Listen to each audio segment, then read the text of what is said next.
What is going on, ladies and gentlemen? Welcome back to another powerful episode of the Creative Journal Podcast. We are currently on episode number 53, and I thank you so much for tuning in today because you're not going to regret it. Today's guest, her name is Mrs. Carly Ries, Carlyries. And aside from being a supermom, triathlete, all of the above, just awesome conversationalist in person, she is the co-host of the Aspiring Solopreneur podcast, and she does all the marketing for Lifestar, which is an organization with resources for solopreneurs and solo business owners. Kari is an absolute marketing expert. She has spent her whole career in fractional or head marketing roles at a variety of successful organizations. She's also traveled all around the country and world while building a marketing lifestyle for herself, doing what she loves. And now she's obviously leaned more into the family side of things, but she's accomplished a lot of great things in the marketing and solopreneurship industry, and it's just a great conversation on finding your target customers as a solopreneur, finding community as a solopreneur, a great conversation on the trends in marketing and how you can get your name out there as a solo business owner. And it's really just a masterclass in all things, one person business or small team. And that's why I wanted to talk to Carly today. And there's a lot of actionable insights from this conversation, and I'm super excited to share those with you guys. This week's entry into the New Business Owners Essential Reading Database, Building a Story Brand by Donald Miller. 3 biggest takeaways are: the customer is the hero, not your brand. Always have a plan for how to provide value to your customers, and they will trust you. And customers do not take action unless they are challenged to take action. If you want to check out this book and many others, check out the first link in the description to start your reading habit as a business owner. Actionable quotes, summaries, along with the links to the cheapest place where you can buy it online and test it out for yourself. I've read over 100 books on business, entrepreneurship, and design, and this is just a simple compilation of everything I've learned. So I'm excited to share that with you guys. If you're interested, check it out. But without further ado, please welcome to the Creative Journal Podcast, the one and only Carly Ries.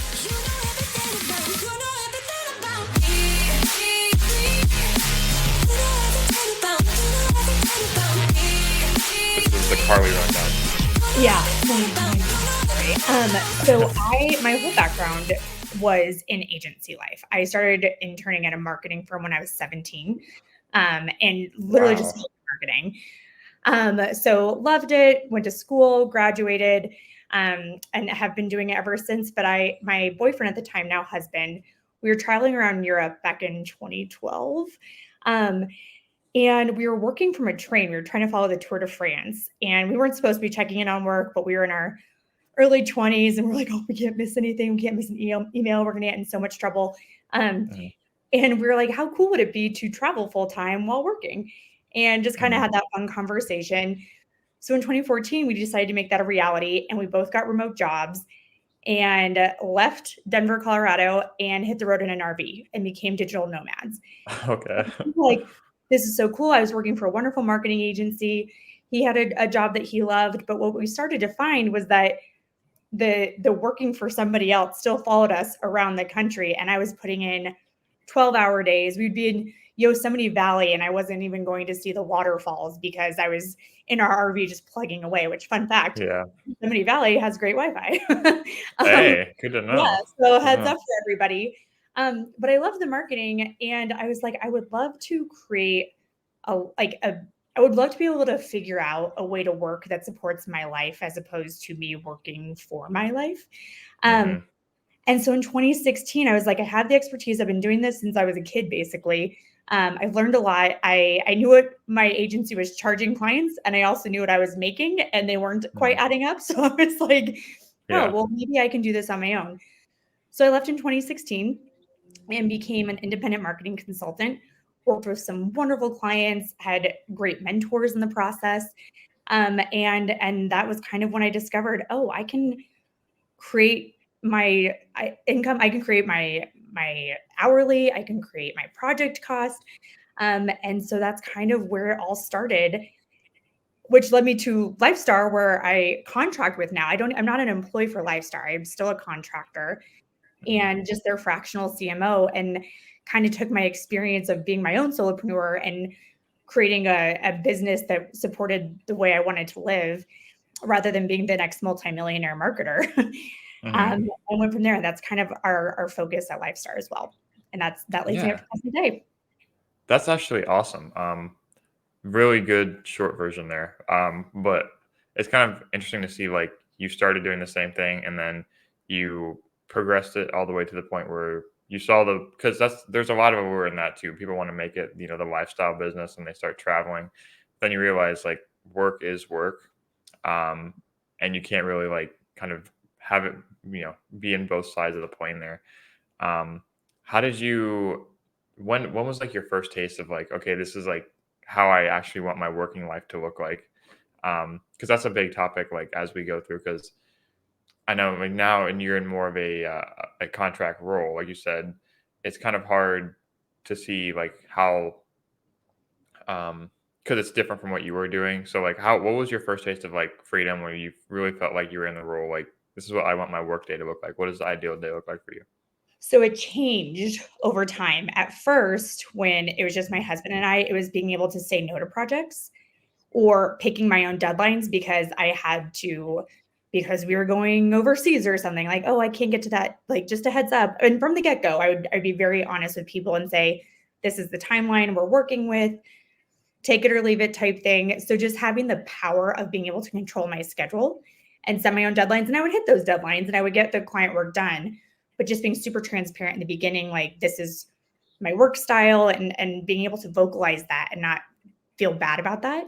So that was Hmm. really cool back in 2016 when I first started. Now I have two kids. And so Hmm. my favorite thing to say is I'm going to go to their soccer practice or I'm going to go to this park play date. I still work during the day, but sometimes I'll get up early before they get up or I'll work after they go to bed, but I'm present during they're young. So I'm present during these developmental milestones. And so I'm still working, but I don't have to miss the important things in life.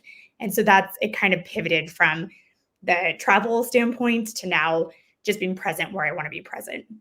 Nice. And you strike me as someone that like really has clear priorities in order. Like, work supports the main thing, whether it's travel or kids. Mhm. Um, and then you're able to kind of reverse engineer, the working life to be as good as it can, but also, support those things. So, why was travel so important to you guys? Like, is that just like a natural curiosity and something that you knew that was going to be kind of the North Star for you guys? Oh man, must be a genetic thing. Get it from my Yeah. mom. Mhm. um, but my husband's the same way. And actually, when my firstborn was 4 months old, we sold our house and hit the road again in the RV. So Wow. we were either like we're the coolest people ever, or we're completely nuts, and we didn't know going into it what that would look like. And there was some trial and error. I did become a stay-at-home mom for a few months during that time because we didn't have childcare, and we are kind of figuring that out. I always wanted to have at least one foot in the door in the working world. So there was some trial and error with that, but it's just kind of a core part of who we are, and we always wanted to expose our kids to things, and we wanted to see everything. So yeah, when we hit the road again, that kind of just supported our philosophy. Now we have a house and we're in one place, but Mhm. work and travel are still a big part of our lives, and we just kind of talked about that from the get go. And so I made sure that I knew that that was a core part of what I would discuss with clients. And with Joe, who is the CEO and founder of Lifestar, Mhm. when we reconnected, he was a client of mine at one of my previous agencies. And so when we reconnected in 2020, I said to him, I was like, this sounds great. I really want to work with you. I loved working with him at the agency. Mhm. But I was like, but I do have another boss and she's 18 months old and her. um, Yeah.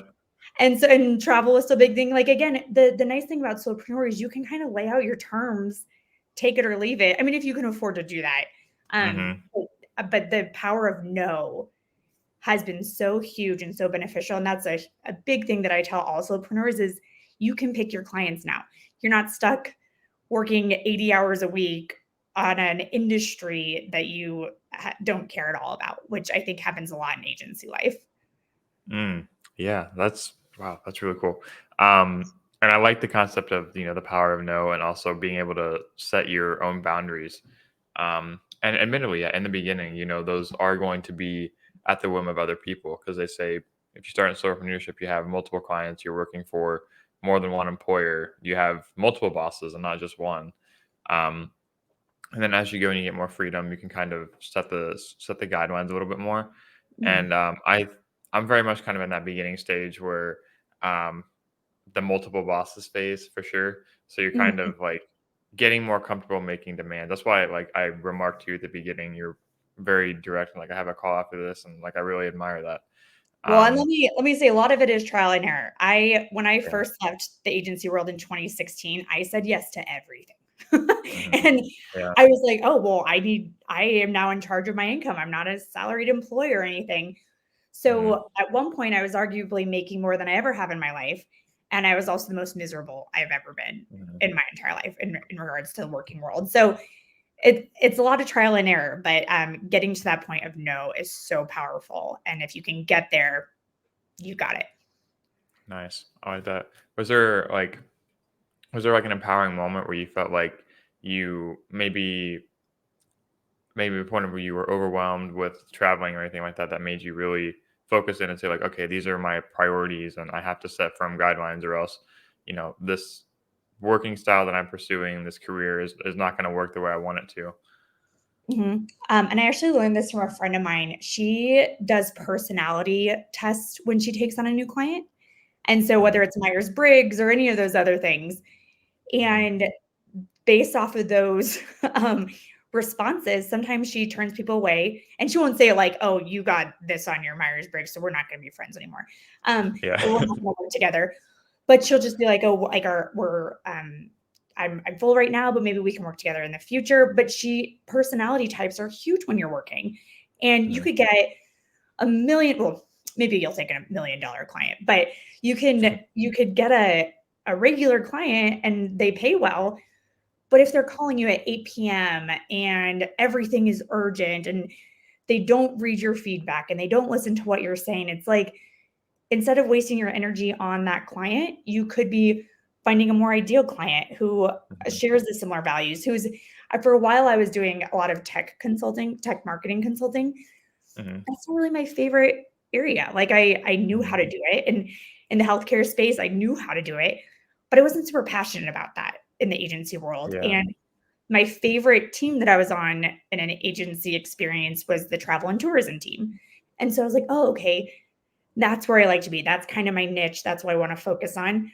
It was that, and then helping other solopreneurs. So when the lifestyle opportunity came up and we kind of created that audience, I was like, bingo, that's the Hmm. space I want to be in. I don't want to consult for SaaS anymore. And I lost the first part of forgot the first part of your question. So I hope I'm not going Yeah. in circles. But yeah, just finding the whole if you love what you do, you don't have to work a day in your life. Figure out what that Mhm. is, whether it's the personality of the client or the industry you're working for, and then go from there. Yeah, I like that a lot. And another thing, like I'm unpacking from your story a little bit too, is that when you start the solopreneurship route, it opens up opportunities outside of like so many more like diverse paths. So, like for example, if you're working with multiple people, you're in different places, you're creating more opportunities, and you're rubbing shoulders, you're in new places. Um, and just by kind of osmosis of that, like you meet new people through networking, and then just the small things can come up too. Another thing too is like the concept that like if you take a more structured role, it's kind of like what I'm going through right now. Like if you take a more structured role that results from your freelancing or your personal consulting, then that was created from the opportunities that you went out and made happen through your past jobs. Mhm. Um, and some people like are really attached to like, oh, I'm going to make this work, for myself. I'm going to be the one person business, and I kind of rally against that because I feel like if you if you're set on that from the beginning and you don't say yes to other part-time roles or things that could take more of your time, but if the fit is right and some things like that, like I think it just really depends on your priorities. And you mentioned like with travel and kids, factoring all that in so you can make like a logical solution. But I'm a really big proponent of like getting out there and meeting as many people as you can, because and I've seen in my personal life just networking and going to join three chambers of commerces lately, and like that's something I couldn't have done like in a 9 to 5, and I couldn't for the longest time. So do you have any like, if you're when it comes to like finding clients, and you've been in the game for a long time, not a long time, but you're very, gifted at what you do. So what do you kind of look for? Is there like a, you mentioned like the personality test, but is there like a vibe check where you can kind of tell like this person could be really good to work with, or do you factor in like their business or their any other demographics or sort of thing that you have seen to be kind of like the commonalities? So when I was working just as a solopreneur, it was not just as a solopreneur, but as like on the hunt for my own clients. Most of my focus now is on lifestyle, so my hunt is on leads and everything for this solopreneur business that we've built. Um, Hmm. but just like you, I'm so happy you said like networking and everything, because my favorite line to say is going solo in business doesn't mean you're alone. You'll see that in all my social Hmm. posts. I say it all the time in our events, anything. It doesn't Yeah. mean you're alone. And I, one of the things that and it's funny because I'm a trained marketer, but as a solopreneur, you kind of have to go against some traditional marketing tactics. Like, Hmm. I know SEO is big. I'm not going to bash SEO, but if you only need 3 or 4 clients to start your solo business, this is provided like if you're a service provider, you're not trying to sell the next product or anything. But if you're a Hmm. service provider, you need 4 or 5 clients to make a living depending on what you sell. So, in my opinion, and Yeah. excuse me for saying this, screw SEO. Unless you're like a local business and you want to do local Yeah. SEO, No, I otherwise agree. Yeah. get a basic website. And he's a website developer, so if you need a basic website, you know where to go. Um, Yeah. get a website up and then network and become a Hmm. part of a bunch of different communities. So when we were on the road, I use HubSpot for a lot of um, Hmm. where I've been a HubSpot user. I worked for a HubSpot agency. We used HubSpot at Lifestar, and they used to have local events and still do. And when we would travel, I would go to those events. I would go to different industry events, conferences, and all of that. But more Hmm. importantly, I got super involved in the community. So Hmm. when we were in California, I joined a beach volleyball team and a rock climbing gym. And now that we're local, I'm on a gazillion organizations here, and I love it. I'm innately an extrovert, so I just like doing that. But when you Hmm. become friends with all these people, you're going to be their likely option to choose or to refer to others. And then you have your 4 or 5 clients and you're good. And the other thing that I this is so funny, Hmm. just from a marketing standpoint and finding those leads and figuring out who you're working with is tell your network what you do. Hmm. So many people want to keep under wraps for a little bit until everything's perfect. And it was so funny. I didn't realize this until a few years ago. And I overheard a conversation my parents were saying to their friends. This is before Lifestar. And they were like, yeah, our daughter is a creative director for an ad agency. Hmm. And I was like, "What are you Like, nope. talking about? I have never been a creative director, and I don't work for an Yeah. ad agency." And Hmm. it made me realize I haven't even told the people closest to me what I do because maybe it's too vulnerable, maybe you're too nervous of people judging you and you don't wanna put your name out there, but I was like, "Oh my gosh, I need to tell friends and family exactly what it is what I do." So honestly, Hmm. I put an email together just in Gmail. I didn't use any fancy platform. Hmm. And I sent out an email and I was like, "Hey guys, I realize it's not very clear what I do. And I just wanted to let you know this is not a sales email, but just thought I'd Hmm. let you know what I'm up to." I got like 5 clients from that email alone. And then I just add to that list. And we actually interviewed a gal a few months ago on our podcast. Hmm. And she was like, I review that list quarterly and just give updates. I don't try to sell anything. It's just like, hey, friends and family, the people that care about me and my success, this is what I do. Hmm. And the number of people that don't do that and just go straight to social media or straight to building their list is mind Hmm. blowing. And if you're creating a massive business, sure, pursue those regular marketing tactics. But if you're a Hmm. service based business that you can only take on a handful, just go that direct conversation, message somebody on LinkedIn, but like a real message, not a automated message that so many people send. Right. Yeah. Real conversations and just reconnect with your network. And that alone should help you find clients and you'll like working with them because you already know them. Yeah. Man, so much I love about what you just said. Yeah. And I think it was originally your post about that exact scenario you just laid out is what was what connected me to you because I connected with Joe for a while, and then but yeah, that resonated with me 100% because literally the same thing happened to me too.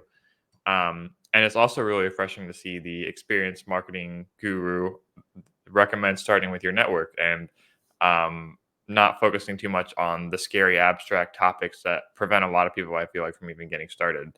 Um, yeah, just word of mouth goes a long way. And I think the biggest thing too is and I think where it comes from is like not really elaborating what you do. I think that comes from a place of not wanting to be salesy. Mhm. Um, I think that's probably the most likely reason. And like I even like even with my parents too, I was like, okay, I help businesses with web design and ongoing marketing, and I really just like to make connections and get to learn about their business. And it's you have to not have reservations about how it reflects on you. And if some people take it as a sales pitch, then they either misconceived it or it just didn't land on them the right way. Yeah. Um, but I really love a lot of your takes around networking and letting people know what you do because it sounds so obvious, but it's like we all skip it because we don't want to go to that awkward phase of putting yourself out there like that. But Oh, absolutely. And I will say, like, if you're not one to want to use your network from a like finding leads and like building and like finding people you want to work with standpoint, especially for the rest of this year, email, social, and PPC are going to be really, really hard with the election. There's going to mhm, be so much noise. Um, Politics are going to take over the PPC space. You're going to get bombarded with email, social. People are just going to get flooded with that kind of content, and it's going to be harder to stand out. So, what I keep saying for this is in general, but especially for the rest of 2024 leading into the new year, build a community that would help you find leads and just like whether it's online or in person, like we were saying, networking, mhm, or host events. It could be a small thing.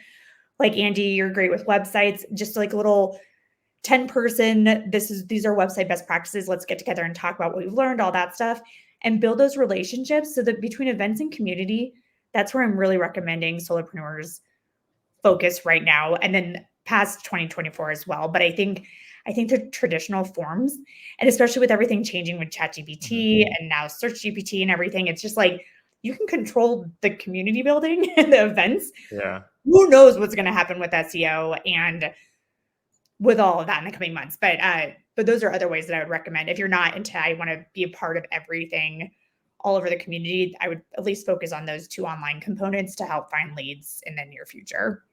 Mhm. Yeah, and that's what I'm kind of like unpacking as well from you is that when people trust people for marketing advice because it's so generally there's so many different takes on marketing. It's like, oh, it should be a DIY thing. Oh, it should be everyone has their different opinions on what's most effective, what suits their industry, what they enjoy doing the most, what they can't stand doing, what comes off as salesy, all this stuff. And I think what people value the most in who they trust with their marketing or the advice they take is the people that can have been in it for a long time and can kind of see the meta trends. Um, like you mentioned um, with the election stuff like that, and then that don't just know how to go in and like execute on the marketing task, but they just know the bigger picture and they can kind of consult back and forth with them. Mm. Because every industry I think is a little bit different, and people just want someone that they can share with. And having that community aspect, I think community is huge, especially in this trend. Like you've seen, like some of the biggest businesses are being built on the backs of bringing other people together. Um, and I'm very bullish on that as well. I'm in several online communities and in person as well, where we talked about. But are there any other sort of marketing related trends that you see kind of popping up as the and you mentioned community, you mentioned the election cycle. What should people be focusing on when they're either trying to do their own marketing and just kind of like basic kind of checkbox tasks where like this is where you should start, Mm. um, and then how would you progress into the more advanced stuff after that? So I think the thing that we hear time and time again is niche down, niche down, niche down. Like get Yeah. as specific as you possibly can. But I'm going to throw a caveat on that. you may not know who your niche is. You may think you know who your niche is, and you may have all of those guesses. But I say, and I learned this from John Jantz. I don't know if you're familiar with duct tape marketing, but Mhm. I think he's one of the smartest minds in the biz. I had the great fortune of working with him for a few years, and he says, start like cast a wider net and then niche down. Like you may not know what you don't know, and you may say that you like you're focusing on Columbus, right? Yeah, um, Mhm. clients and everything, and it's like that does make sense for you. But if somebody else is like, I think people in Columbus are it, it's like, well, maybe you're a better match for Cleveland, Mhm. and like cast a wide net to start, see who bites, and then when you find out who bites, then double down and really niche Yeah. down in that space. So I think people just assume they have to start with that really small group from the beginning. I think that should be the end goal. Um, Another thing with marketing is outsourcing. For people that are running their own business, so again, flying solo business doesn't mean you're alone. If you're running your own business, that doesn't mean you can't partner with other people. You can. Yeah. It Mhm. just means you don't have employees. So stay in your comfort zone. Whatever business you're running, focus on what you absolutely need to focus on, and then delegate the rest. Like if you, I hate social media. I post on What? LinkedIn. I can't stand it. I think I missed the generation gap. I'm in my mid 30s, and I don't know. Like I Facebook started when I was a freshman in college, so Mhm. I I think I missed the whole trend, but it's really hard for me to do social, and so I'll post on LinkedIn, Yeah. and everything you see on LinkedIn is actually me posting. But Mhm. if I post on other platforms, I'm like, "Pfft, I'm outsourcing that. I'm not good at it. Yeah. I'm giving that to somebody else, and I'm a marketing professional. So Yeah. if there are people that are not marketing professionals, they're probably like, I got nothing. So Mhm. outsource what you're not good at and focus what you are good at. And it doesn't need to break the bank. I know so many people that work with virtual assistants. Um, and they go into it thinking, well, that's like half my paycheck going to somebody else. But that's not true. It can be a really affordable option. And you can Mhm. find people that are specialized in a variety of areas, from marketing to other areas, whether you need a CPA or whatever. Um, Mhm. so I think not doing everything yourself and outsourcing to others is big for people. Um, and also figuring out ways to automate and using the tools you have to be more efficient with your time, whether that's a platform. I know I already mentioned ChatGPT. When it first came out, I was like, well, there goes my job. And Weren't we all? Yeah. yeah. And Yeah. I don't recommend ChatGPT for writing content or anything like Mhm. that, but I do recommend it for content idea generation Mhm. or coming up with outlines for things so that then you can put in your own personality. I don't think it should do the big work for you, but I think it can help be a guide. So when I do my LinkedIn calendar a month in advance, and I schedule everything out and I help ChatGPT helps me come up with ideas. And then I write the post based off of some of the ideas because I post daily, well, every weekday. So coming up with 20 ideas a month, every month, it's like, oh, I'm running out of things to think about. Yeah. So I guess using that is a big thing. Don't let it replace your marketing, but help it influence your marketing strategy as long as you are still the brains behind it. Mhm. Yeah, man, I love that. Man, you are just like you're the non-traditional marketing professional here because but I love it too because that's why there's so many there's so many inputs, there's so many and no one's right or wrong. It's just whatever works Mhm. for you, that industry, and makes you really just enjoy what you do. Yeah. Um, so like man, like no SEO, no social media, man. Um, Now, the yeah. SEO caveat, I will Mhm. say, and when you're building a website, still factor in SEO, but I would say Mhm. don't make it your number one priority. Right. But the only difference is if you're a local mom and pop shop and you're only catering to people in your area, Mhm. definitely have a Google listing. Like definitely, I Mhm. like still figure out those, like put in those local keywords in your business if and still include that. What I'm saying though is don't spend hours doing keyword research when you could spend those hours at a local networking event and Mhm. chatting with other people. Yeah, that's a good way to put it. Do like the best practices and then Mhm. maybe optimize things like I mean, video right now is, as much as like I don't love to hear that, like video is definitely, I feel like, where it's at. Mhm. In Mhm. terms of creating not just a brand online, but just getting your word out there. Because um, like you go to once people see you on video, once they hear you on audio, they and you then you meet them in real life. It's like, oh man, it's like they're already, it's like 3 steps ahead. And there's kind of like, and Mhm. we've talked about this on past episodes, but I think there's that social media still kind of holds the same place in our minds as like TV, because we're from generations where we watch TV, um, and we're on our phone all the times. But like I remember going to like a Cincinnati Reds game and seeing my favorite players for the first time. I was like, oh man, like they're real.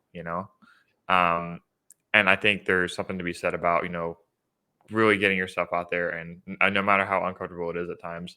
Have you ever had that have that tough conversation with clients, or who didn't want to take on like the advice that you gave to them, whether it was with video or some other tactic? Myself. I oh my gosh, with video, I like did it kicking and screaming until I figured out it was an absolute necessity a few years ago. So when clients have You're that like so good. You're so good at it though, so that oh, surprises me. well, But thank you. You know what that comes from? I used to do stand-up comedy, and I think I got used to being in front of in front of people. hmm Um, that's actually how I got my first marketing job after college. It wasn't that I had done marketing for those years previously. It's that I had done stand-up comedy and they knew I could present in front of wow, executives and okay. everything. So yeah, so if you want to hone your presentation skills, get into stand-up. But it took practice. I am not naturally comfortable in front of a camera. Joe Rando, who I do the podcast with, and again, the CEO of Lifestar, not naturally comfortable in front of a camera. But you have to practice, practice, practice. And hmm so when I have clients that, or even part of our people in our community have that hesitation for video, nobody is super comfortable with video at the beginning. It's so hmm awkward. And you think you have to be perfect. And what we have found is the less perfect you are, the better the video is. The more hmm real you can be. Cause I mean, when I first started, I could have done 30 takes like to get Yeah. 1 30-second video. And now I'm like, include the outtakes. Let people see that this is not a normal thing to do. This is not what we were programmed to do is like hmm hold a iPhone in front of our face and pretend like it's a normal thing. It's not. Um, Right. so when people have hesitation, I'm just like, yeah, you and every other person. The difference is hmm people have practiced and people haven't. And I don't know if you're as a podcaster, I'm guessing you're familiar with John Lee Dumas. Oh yeah, Entrepreneurs on So Fire. Yeah. he would always say, like, if he went back and listened to his first few episodes, it's like, oh, like I can't do this. I hmm will also say that. I go back and I listen to some of our first few episodes and I'm like, oh, that's horrible. And I used to prep so much for those interviews. And now I can Yeah. go in 5 minutes ahead of time and be like, all right, let's do this. And hmm it just took practice. So video is no different from the recording standpoint. You just got to, it's a repetition game. That is all it is. Um, hmm and then editing video, I outsource that. I don't edit my hmm videos. I don't know how to edit my videos, and that's not something I want to dedicate my time to. So again, hmm like stick with what you're comfortable with. For the recording, it has to be you because you are the one hmm recording the video. But everything else, if you don't like the social with it, if you don't like the editing, anything like that, you don't need to worry about it. Find somebody else that will do that. Yeah, nice. I like that a lot. And it's always one of those things where you feel better kind of after you do it, even if it's not something you're comfortable with. Yeah. And it's kind of like this paradox too, like you mentioned, like no one's judging you, which is just the exact opposite of the dialogue that's going on in my head. I'm like, everyone hates this, like no one wants to listen to this. But it's people, when you see people in public, you start to get validation and feedback. It's like, oh, I listened to the podcast, like I saw you interview Lacey. That was a good video you made. Like all these things you start to hear, and it's like, to me, like there's an element of like detaching and just putting it out in the ether is like, okay, I got it out there, now I can breathe a little bit, like the hard part's over. But then it actually has an impact on people. And it's also this paradox too, where you mentioned like people aren't judging you because like the people who are less skilled on you, the less skilled than you on camera, they don't realize how bad it is. And the people that are more skilled than you on camera, which even if it's a lot, they're probably saying like, "Oh man, like he's in that phase. I remember that. That was so hard. He's Mhm. gonna get better." Yeah. Because I know, like I even see that now. Like I'm no expert too, but I'll see like a really poorly edited, objectively poorly, and someone you know mouthing over their words or stuttering, which I do. It's like that's literally 90% of my filming time. I was like, man, like good for them. Good for Yeah. them. Yeah, and it Um, just makes it more real. My husband says that I speak in cursive because sometimes my words will just, like, run together, and, yeah. I think that I had a for a little bit, I was nervous about my background, and I was like, "Oh, I should have, like, a Lifestar logo right here, and I should do this and do that." I'm Mhm. at my parents' house right now, um, recording this because they're watching my kids while I record. There's an old bike next to me. I like there's like a wall that has clouds on it behind me. And I'm like, you know Mhm. what? That's people aren't paying attention to that. They're paying attention to what I'm saying. They can relate that they don't need to find the perfect space to record this podcast. Um, and you just got to do it. Just put it out there. Joe and I went through a phase where we were doing TikTok reels, and Mhm. um, not our thing, but we gave it a Mhm. good go and we looked super goofy and it's super fun to look back on and be like, wow, that was really uncomfortable. I hope other people got a good laugh out of that. And it's like it Mhm. was practice. We didn't build a huge channel. We didn't that was it. We were dabbling in it. Again, casting a wide net. TikTok Mhm. isn't our audience. So we dropped it. But you only know that from trial and error. Mhm. Yeah, it's about, like you said, casting that wide net and creating the conditions for opportunities to happen, whether and not being detached to the end outcome. Like we talked a little bit, like you can view certain things as failure or just like knowledge and experience. And that's a reframe I'm always trying to make is to not view trying something new or to view a or a perceptively negative experience as a waste of time or or a reflection on your own self-worth or personality. Um, and that happens a lot when you put yourself out there, like that's just kind of the acceptance piece is, okay, this could not go the way that I want it to go. But, if I hadn't done this, then, and I even think back to like all the opportunities that have happened in the past year for me have been because you say yes to like some kind of thing that you never thought would lead to anything. um, Mhm. and all the best moments have come from just serendipitous like messages to people or saying "What's me for coffee?" or just asking a question. And then once you kind of get to where you are, you can only kind of connect the dots looking backwards. It's like, man, like this whole opportunity, this where I am right now, trace back to this one small thing that I did back Yeah. then. And if you don't take those small actions, then you never know what's going to happen. So, My um, favorite quote, and I don't know who to attribute it to. I don't know where I heard it, but it's life begins mhm, at the end of your comfort zone. mhm, So if you just can say yes to those things you maybe wouldn't always say yes to, they can be seem so small, but they can become so life-changing. mhm. What's that thing for you right now? I'm gonna put you on the spot. What's the thing that you were uncomfortable with that you've overcome and challenged yourself to do? I did a triathlon this year. Did you really? I am not a triathlete. I am a tennis, hiking, yoga kinda gal. But my husband and I haven't figured out how to consolidate our 2 Thanksgiving family dinners yet, so we do 2 Thanksgivings with each of our families on Thanksgiving. So Uh-huh. that night, um, I was, like, sitting on the couch, like, just immobile. And I was like, "I have Yeah. to do something." And one of my daughter's best friend's mom is competing in the Paralympics in, early like, at the end of August, early September, and she is a triathlete. And I see her running around the neighborhood, and she's just the most incredible woman. And Mhm, I was like, "Gosh, like, obviously I'm not gonna be an Olympian, but I can do mhm, a regular triathlon." And so I did it, and it was really hard. My goal was to finish. I wasn't going for first place, and I finished. And at the mhm. finish line, my husband, my mother-in-law, and our 2 girls were just there cheering me on, and it was the best feeling, but oh my gosh, so uncomfortable. I can Yeah. swim, but I'm not a swimmer. Mhm. I can run, but I'm not a runner, and I literally didn't get on the bike until a week before, and I had to borrow a friend's bike because I was like, I know I can ride a bike, so I'm not going to train on that part. And I'm Yeah. just focus on the run and the swim. But it was really, really scary. And Yeah. but I did it. And now my oldest wants to do a kid triathlon, and it's kind of opened up this new world. I met some incredible people. I did a LinkedIn post that like I likened it to being a solopreneur because I did it by myself. The two people I registered with ended up backing out in training. Mm. So I did it alone, but I was far from alone. Like I said, a friend let me borrow her or offered her wetsuit. Another friend gave me her bike.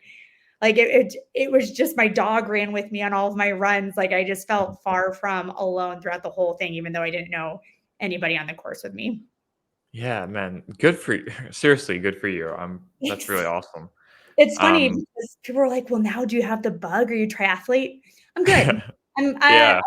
I don't need to do it again, but I did it. Yeah, exactly. I'm the same way. Yeah. It's like, yeah, some people they take this too far, some people it's for them. And it's like I can enjoy the glass of wine without needing, multiple of them. Mhm, Um, but yeah, no, that's really cool. And I think that's what goes into living a rich life is when you put yourself out there like that and sticking to it, the period when they call it like I don't know if you listen to Alex Hormozy at all, but he kind of calls it like the lonely chapter, and it applies to like different things. So like whether you make a transition, you're not getting a lot of feedback, you're just kind of in that dead zone, like during the middle of the race, you're just kind of looking forward to the end. Um, and it's important to know like in those moments like why you started. Um, and if you go into it with a reframe of okay, I'm doing this for growth, like this is this feeling right now, this uncomfortable feeling, this exhaustion, this tiredness, this feeling that I'm not where I should be. It's what's that's why you did it to go through that is to get to the end result. And yeah, I hit that for the triathlon specifically, I hit it at the run. It was 98 degrees when I started the run, and I told myself I would not walk during the run, like, that was my Mhm. goal. And then I was like, "My goal now is to not have a heat stroke." So Yeah. I walked for part of the run at the end, and it was like I had to go back to, I'm not doing this to be on my high horse that I didn't walk at all. I'm doing this to cross that finish line and prove to myself that I can cross that finish line. So that's the other thing. Mhm. Like if you get outside your comfort zone, it's not like it's going to be smooth sailing. Like you're going to Mhm. have your obstacles. Things aren't going to necessarily go how you planned for it to go. But if you keep that end in mind, whether it's personal, active, professional, just keep that why, and go back to it. It'll keep you going. Mm. Love that. Yeah. So I'm gonna pivot a little bit from that. Like, I want to ask you, you who work with a lot of solopreneurs, Mhm. and that's like you've done a very good job of branding. You and Joe have around that, word association. Um, so like, I would like to ask you, like, when it comes to confidence and like presenting, and we mentioned a lot of it is loneliness, a lot of not loneliness, but a lot of it is you kind of spend so much time doing your own thing and you're not sharing it with like a ton of other people, so you kind of start to question it on your own. It's like, oh, is this even real? Like, is this what I think it is? And that's why getting out there and talking about what you do is so important, like networking and just sharing and letting people know what you do, like we talked about. But Mhm. what can you say when it comes to like presenting the value of your services or your business if you're a solopreneur? Like, what are some of the biggest unlocks that you see that people like when they're pitching themselves or they're putting themselves out there that kind of set them apart? So personality is huge. Mhm. If somebody gets up there and they present like they think they're supposed to present and act very presidential and like have like and very formal, if your audience is a bunch of people hiking and you're presenting at an REI, don't wear a suit Yeah. to this talk. Like know your audience well enough so that you can relate to your audience, and be yourself. Don't try to be like your competition. You're a personality. I always say this and I said this when I was working with my other clients in the past. There are a gazillion marketers out there. Like, I'm not going to say that Mhm. I'm the best marketer in the world, but I know that I am easy to work with.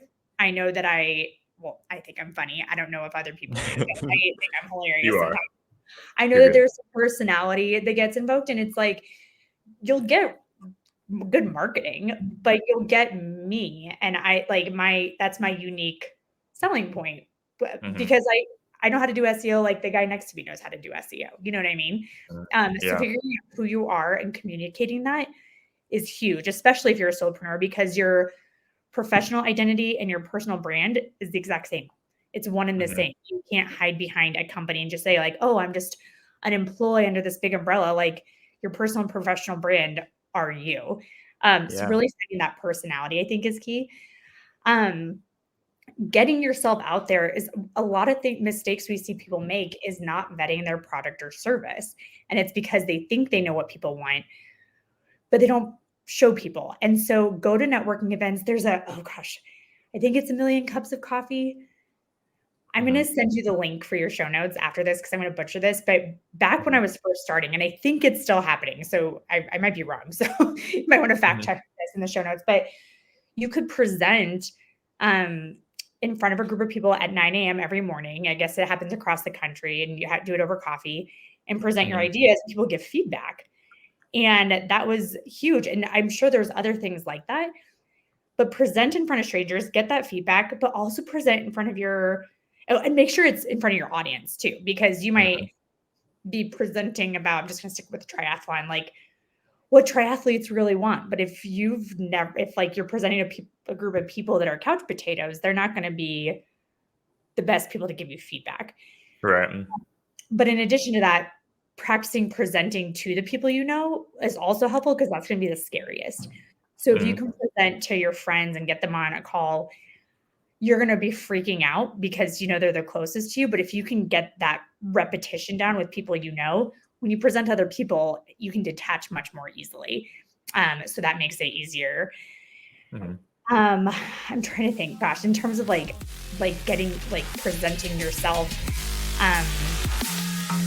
those would be to admit that you're never the smartest person in the room. I actually learned that from Joe. Mhm. He, he has started a few businesses and has had great success in a lot of those. And he says he attributes a lot of his success to never being the smartest person in the room, and to know that, like, if somebody asks you a question and you don't know the answer, you don't know the answer. You can figure Mhm. it out, or you could say, "Oh, well, I don't know that, but I partner with this other solopreneur.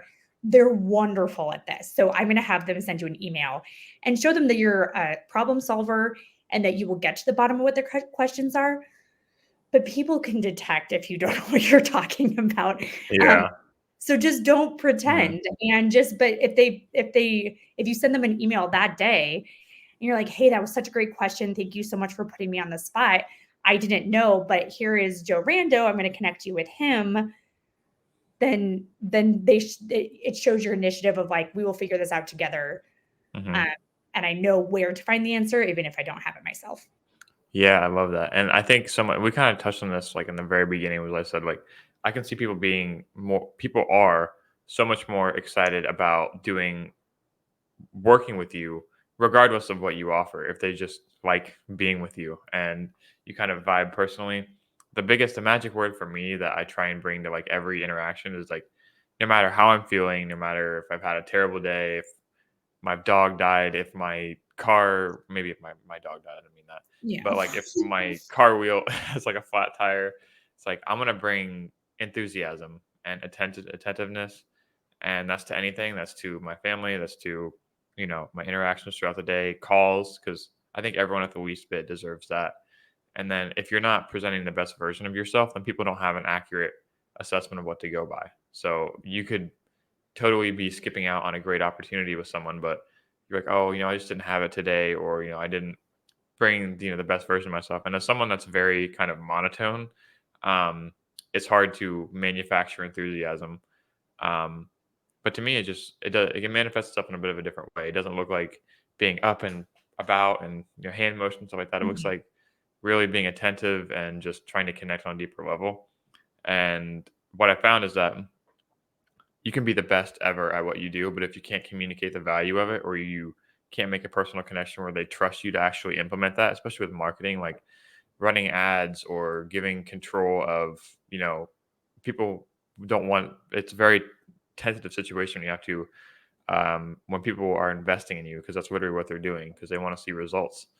Um, so focusing more on the personal side of things, I think was the biggest unlock from what you just said, and Mhm. it's really nice to hear that too. And I like your whole philosophy around that, where it's like less about the technical, the social media, the SEO, and more about the building relationships. Letting people connect with you and being vulnerable and in a position where you can connect with each other and really get to know like what each other's values are, and then you do the best work that way. And But if you're listening to this episode and you are a solopreneur, there are over 70 million people in the States who are considered one person business owners, even if it's a side hustle. mm, People are going to do what you're doing. Like, yeah, you are not going to be, I mean, unless you're like are a brainiac and you're out in Silicon Valley, people are going to be doing your like have your product or service. And so you can't always go with your skill set to differentiate yourself. So you just hmm need to figure out what that is. yeah, like lean into your unique capacity, your unique advantage. What they always say. And it takes a little self work to find that out, but I mean that's Mhm. why it takes exposure and putting yourself out there and garnering feedback from others to kind of determine what you do that adds the most value, and then kind of making that like the center of the Venn diagram with what you enjoy doing and what you can actually make sustainable, and just make it work for you. But Mhm. I know you have a hard stop, so I want to give you the opportunity to talk about your career, lifestyle, where people can go and reach you, and um, what your wrap up like elevator pitches, I guess. Yeah. Oh gosh. Well, we were just talking about your selling proposition. Now I have to be quick with mine.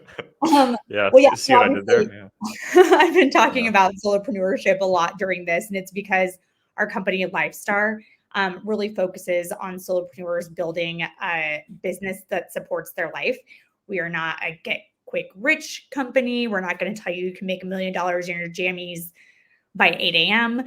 But we offer free events. We have a community of over 500 solopreneurs that's super active, that they all just support each other. We have a monthly event where we have an expert come in and talk about a specific topic, whether it be taxes, which we all have that Mhm. lead generation, you name it. And then another event every month where people get together and brainstorm solutions to each other's problems. It's called Solopreneur Problem Solvers. So that if you're like, gosh, I cannot figure out why my LinkedIn engagement isn't up, you can hop on and you get put with 3 or 4 other people in a room, in a virtual room, and people try to solve the problems. Like, oh, this is what worked for me. This, so it's not really a networking event. Like, here's my business card, but it's a Mhm. I'm having a tough time. I work alone. Can you help me? So Mhm. we do those. We have an awesome newsletter. We have the podcast, The Aspiring Solopreneur, where we help people that are either thinking about jumping into solopreneurship or just getting started. So we're really trying to be the hub for people who are flying solo in business and need that support, and they can come and get answers. So our website is Lifestar. That's with 2 R's, lifestar2rs.com. And actually, you can sign up for this thing called Solo Suite Intro, where you get access. We'll send you reminders about these events. We'll send you an invite to our community. All of this is free. We have some paid products that are in beta right now that's closed. But if you join Solo Suite Intro, you can also hear about those. You don't have to join them, but if you want to, you Mhm. can be the first to hear about when those open up again. And that would just be lifestar.com, again with 2 R's, /intro. And you can find Awesome. everything there.